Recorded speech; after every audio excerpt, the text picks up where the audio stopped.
आज रायपुर का आसमान किसी हॉलीवुड मूवी के वीएफएक्स ग्राफिक्स से कम नज़र नहीं आ रहा है। आज आसमान में अगर आप झांक करेंगे तो आपको समझ में आएगा कि आसमान में काला धुआं भर चुका है। जो धूप की रोशनी है वो हम तक भी नहीं पहुंच पा रही है। कारण है ये, अभी आप अपने फ़ोन की स्क्रीन पर जो जिस भी डिवाइस पर भी आप वीडियो देख रहे हैं उसमें आप देख सकते हैं यहाँ पर इतनी भीषण आग लग चुकी है कि यहाँ पर दमकल कर्मचारी भी अंदर नहीं जा पा रहे। जब हम यहाँ पर खड़े हैं तो हमें जो वो हवा में कसकसाहट होती है वो महसूस हो रही है। आपको बता दें कि यहाँ पर खड़े हो पाना भी थोड़ा सा मुश्किल है।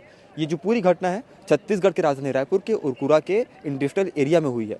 इस फैक्ट्री का नाम था रायपुर टार प्रोडक्ट्स फैक्ट्री और यहाँ पर आग लग चुकी है। बता दें कि अंदर में जो है ज्वलनशील पदार्थ थे, इसलिए ऐसा है कि यहाँ पर इतनी भीषण आग लगी है। लेकिन अभी भी यहाँ पर दमकल कर्मचारी बहुत जद्दोजहद कर रहे हैं कि अंदर घुसने में असमर्थ अपने आप को पा रहे हैं क्योंकि आग इतनी ज़्यादा फैल चुकी है और यहाँ पर सिलेंडर भी मौजूद है। यहाँ पर घटनाक्रम में बताते चलें कि सिलेंडर भी फट चुके हैं और सिलेंडर अभी भी बचे हुए हैं। पुलिस अधिकारियों से बात करने पर ये बात समझ में आई कि जो है सिलेंडर अभी भी उसी प्रकार से साबुत स्थिति में यहाँ पर पड़े हुए हैं। यहाँ पर ये जो पूरी घटना स्थल है इसे और संवेदनशील क्यों बनाता है, कारण ये है कि आसपास में इसी प्रकार के और भी फैक्ट्रीज हैं और फैक्ट्रीज इसी प्रकार का जो सामान है वो कैरी करते हैं, जिससे कि अगर आग फैल गई तो उनमें भी इसी प्रकार की आग का डर समझ में आ रहा है। लेकिन यहाँ पर बहुत भारी मात्रा में पुलिस बल तैनात है, साथ साथ फायर ब्रिगेड की गाड़ियाँ भी खड़ी हुई हैं, एम्बुलेंस भी मौजूद है। लेकिन अभी तक किसी प्रकार से राहत का जो नज़र आना चाहिए था वो नज़र नहीं आया। अभी आप देख सकते हैं अपने फ़ोन की स्क्रीन पर ये जो आग अभी आप देख रहे हैं, ये आग जो है मानो आसमान को कवर करता नज़र आ रहा है। जहाँ तक आपकी नज़र जाएगी ये धुआं आपको नज़र में आता ही रहेगा।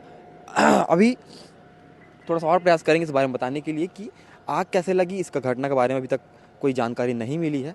शॉर्ट सर्किट इसका कारण बताया जा रहा है, लेकिन अभी तक किसी प्रकार से यहाँ पर जो है आग में काबू पाना नज़र नहीं आ रहा है। अभी एक के बाद एक दमकल की जो गाड़ियां हैं मौका स्थल पर पहुंच रही हैं। एक गाड़ी का जो पानी वो ख़त्म होता है, फॉग जो है ख़त्म होता है, उसको रिफिल करने के लिए नगर पालिका से दूसरी गाड़ी यहाँ पर आ जाती है।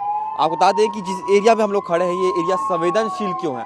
संवेदनशील बनने का सबसे मुख्य कारण ये है कि ये इंडस्ट्रियल एरिया है और आसपास जो है इसी प्रकार के जो फैक्ट्रीज है वो मौजूद। अभी आप देख सकते हैं किस प्रकार से और गाड़ियां पे गाड़ियां जो है इस प्रकार से अंदर ले जाई जा रही हैं।